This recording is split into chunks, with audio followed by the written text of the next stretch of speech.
সুপ্রিয় শিক্ষার্থীরা ও স্নেহে ছাত্রছাত্রীরা, আজকে তোমাদের সামনে সেট নাম্বার যে 5-এর যে এমসিকিউ আর এসএকিউগুলি আছে সেগুলি সম্বন্ধে ডিটেলসে আলোচনা করব। ভিডিওটি না কেটে দেখো, তাহলে বুঝতে পারবে। এবং পরবর্তী যে সেটগুলি পাওয়ার জন্য চ্যানেলটিকে সাবস্ক্রাইব করে পাশে থাকো এবং বন্ধু বান্ধবদের শেয়ার করতে ভুলবে না। তো প্রথম প্রশ্ন কি রয়েছে, যে মনে আঘাত পেলে মৃত্যুঞ্জয়ের কি হয়? এটা হবে ঘয়ের দাগের শরীরে প্রতিক্রিয়া সৃষ্টি হয়। তারপরের প্রশ্ন 2-এর দাগের টুনুর মা নিখিলকে কি অনুরোধ জানিয়েছিল? টুনুর মা নিখিলকে জানিয়েছিল যে মৃত্যুঞ্জয়ের খেয়াল রাখতে, মানে ঘয়ের দাগেরটা। তারপরের প্রশ্ন আছে কি খুবই অদ্ভুত কথা, অদ্ভুত কথাটি হলো কি? উত্তর হবে বড় পিসিমার বিয়ে হয়নি। তারপরের প্রশ্ন কি আছে, বিজ্ঞ চৌকিদারের পরামর্শ মানা হলো। চৌকিদার কি পরামর্শ দিয়েছিল? উত্তর হবে গয়ের দাগের বুড়িকে নদীতে ফেলে দিয়ে আসতে। তারপরের প্রশ্নটা কি রয়েছে, রাঢ় বাংলা শীত বৃষ্টিতে ধারালো হলে ভদ্রলোক তাকে কি বলে? পৌষে বাদলা, কয়ের দাগের উত্তরটা। তারপরের প্রশ্ন কি আছে, রক্তের অক্ষরে দেখিলাম কি? উত্তর হবে গয়ের দাগের আপনার রূপ। তারপরের প্রশ্ন, নদীর জল পাপড়ির মতো লাল, কিসের মতো? সবাই জানে মচকা ফুলের মতো, গয়ের দাগেরটা। তারপরের প্রশ্ন, তাই বলি গাছ তুলে আনো, কবি গাছ বসাতে চান কোথায়? উত্তর হবে বাগানে, গয়ের দাগের।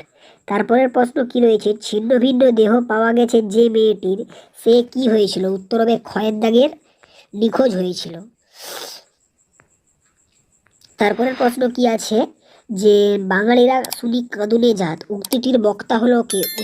উক্তিটির বক্তা হলো কয়ের দাগের বল্লভ ভাই।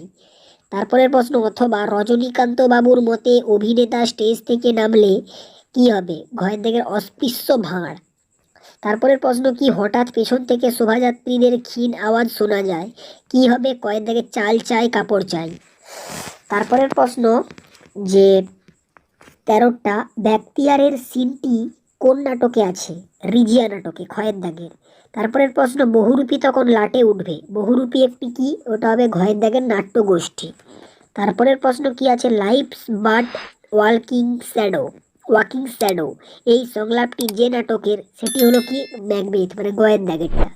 তারপরের প্রশ্ন, পড়তে জানে এক মজুরের প্রশ্ন, কবিতাটি বাংলায় অনুবাদ করেছেন কে? সবাই জানে শঙ্খ ঘোষ, গয়ের দাগের হবে।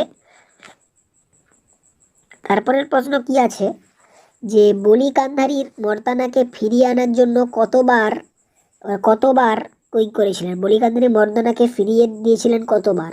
3বার। তারপরের প্রশ্ন কি আছে, রবীন্দ্রনাথ কাকে কলা ভবনের আচার্যের পদে বসিয়েছিলেন? ওটা হবে নন্দলাল বসু। তারপরের প্রশ্ন কি আছে, সত্যজিৎ রায়ের পথের পাঁচালী ছবির সঙ্গীত পরিচালনা করেছিলেন কে? উত্তর হবে পণ্ডিত রবিশঙ্কর, কয়ের দাগের। তারপরের প্রশ্ন কি আছে, টপ্পা গান বাংলায় জনপ্রিয় করেছিলেন কে? উত্তর হবে রামনিধি গুপ্ত, ঘয়ের দাগের। তুলনামূলক ভাষাবিজ্ঞানের সূত্রপাত করেছিলেন কে? ওটা হচ্ছে স্যার উইলিয়াম জোন্স, ক্ষয়ের দাগের অ্যান্সারটা হবে। রূপমূল হলো কি? কয়ের দাগের ভাষার ক্ষুদ্রতম অর্থপূর্ণ একক। তো এবার আছে এসএকিউ টাইপের প্রশ্ন, এগুলো একটু দেখে নাও। এসএকিউ যে টাইপের প্রশ্নগুলো আছে, প্রথম প্রশ্ন কি আছে, তখন সে রীতিমতো কাবু হয়ে পড়েছে, সে কাবু হয়ে পড়েছিল কেন? উত্তর হবে মৃত্যুঞ্জয় অনাহারে মৃত্যুর দৃশ্য প্রথম সচক্ষে দর্শন করলে কয়েক মিনিটে তার শরীর অসুস্থ হয়ে যায়, ফলে মানসিক বেদনাবোধের সাথে চলতে থাকে শারীরিক কষ্টের অনুভূতি, তাই সে রীতিমতো কাবু হয়ে পড়ে। তারপরের প্রশ্ন কি আছে, হঠাৎ এক অদ্ভুত দৃশ্য দেখা গেল, অদ্ভুত দৃশ্যটি কি? উত্তর হবে বাজারের লোকজন বিকেলে সে যে দৃশ্যটি দেখেছিল সেটি হলো মাঠ পেরিয়ে চ্যাংদোলা এগিয়ে এসেছে, এটি হলো অদ্ভুত দৃশ্য। আমৃত্যু দুঃখের তপস্যায় জীবন, জীবনকে কবি আমৃত্যু দুঃখের তপস্যা বলেছেন কেন? জীবন ধারণ করতে গিয়ে প্রতিটি মানুষকেই প্রতিনিয়ত ব্যথা বেদনা আঘাত দুঃখ দুর্দশাকে বরণ করতে হয় বলেই কবি রূপনারায়ণের কুলে কবিতায় জীবনকে দুঃখের তপস্যা বলেছেন। তারপরের প্রশ্ন কি আছে, তেমনি একটি তারা আকাশে জ্বলছে এখনো, তারাটিকে কবি কি কি মনে হয়েছে? উত্তরটা দেখে নাও। ভোরের আকাশে তারাটির উপস্থিতিকে তুলনা করেছেন পাড়াগার বাসর ঘরের সাথে গধূলি মেয়েটির সাথে, কিংবা 1000 বছর আগের মিশরের মানুষের বুক থেকে কবির নীল মদের গ্লাসে রাখা মুক্তার সাথে। তারপরের প্রশ্ন কি আছে, 5-এর দাগের আমার দরকার শুধু গাছ দেখা, কবির গাছ দেখা দরকার কেন? উত্তর হবে শরীরের আরোগ্যের জন্য। তারপরের প্রশ্ন, এখন যদি না থাকি, 6 দাগের প্রশ্ন, এখন যদি না থাকি বলতে কার পাশে কখন না থাকার কথা বলা হয়েছে? উত্তর লিখবে কি? কবির বঙ্গজননীর পাশে না থাকার কথা বলেছেন। এখন বলতে সেই বিপন্ন সময়ের কথা বলা হয়েছে, যখন রাষ্ট্রীয় পীড়নে জর্জরিত জননী এবং জন্মভূমি। বুদ্ধিটা, 7 দাগের, বুদ্ধিটা কি করে এলো তা বলি। কোন বুদ্ধি কি করে এসেছিল? উত্তর হবে বুদ্ধিটা বলতে নাট্য সরঞ্জাম ছাড়াই নাটক উপস্থাপন করার কথা বলা হয়েছে। কোনো এক পুরনো দিনের নাটক মারাঠি তামাশা ওড়িয়া যাত্রা দেখে এসেছিল।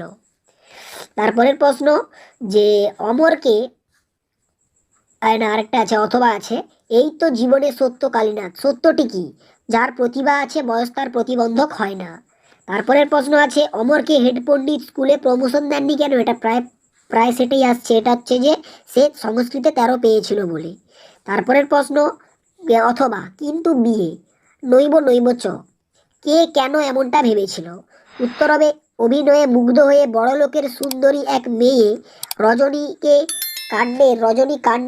রজনীকান্তের প্রেমে পড়েছিল এবং বিয়ের শর্ত হিসেবে অভিনয় ছেড়ে দিতে বলেছিল। রজনী চাটুর্যের মতে বড় লোকের সুন্দরী মেয়ে বলেই তার সাথে জীবনভর প্রেম করতে পারে, কিন্তু বিয়ে কখনো করবে না, এই প্রসঙ্গেই উক্তিটি করা হয়েছে। তারপরের প্রশ্ন কি আছে, যে সেকালে ঘন ঘন শাঁকা হতো, শাঁকা হলে কি করতে হতো? শাঁকা হলে বাড়িতে অরন্ধন হতো আর মেঝেতে শুতে হতো। তারপরের প্রশ্ন আছে, অথবা, যে বিরাট আর্মাডা ডুবলো, আর্মাডা কি? আর্মাডা হলো স্পেনের রণতরী কাহিনী। সঞ্জননী ব্যাকরণ কাকে বলে? এই প্রশ্নটা প্রায় সেটে আসছে, কিছু কিছু সেটে, পরের সেটটিও আছে এই সঞ্জননী ব্যাকরণ। সঞ্জননী ব্যাকরণ, যে সমস্ত বাক্যের গঠন কিভাবে হবে তা যে ব্যাকরণে আলোচনা করা হয় তাই হলো সঞ্জননী ব্যাকরণ। এই ব্যাকরণ প্রচলন করেন ভাষাবিজ্ঞানী চমস্কি। তারপরের প্রশ্ন আছে, শেষ প্রশ্ন, যেই না এরপর আরেকটা প্রশ্ন আছে, এটা হচ্ছে তারপরে তার আগের প্রশ্নটা, লাং ও পারলের কথা কে বলেছিলেন? উত্তর হবে শৈশুর। এবার আছে শেষ প্রশ্ন, জোড় কলম শব্দ কি? উত্তর হবে একটা শব্দের অংশের সাথে অন্য একটা শব্দের অংশ জুড়ে জোড় কলম শব্দ গঠিত হয়, যেমন ধোঁয়াযুক্ত কুয়াশা সমান ধোঁয়াশা। তো এই ছিল আজকের সেট নাম্বার 5-এর সমস্ত এমসিকিউ ও এসএকিউ। তো এরকমই আর পরবর্তী সেটগুলি পাওয়ার জন্য চ্যানেলটিকে সাবস্ক্রাইব করে পাশে থাকো। ফিরে আসছি পরবর্তী সেটের ভিডিও নিয়ে।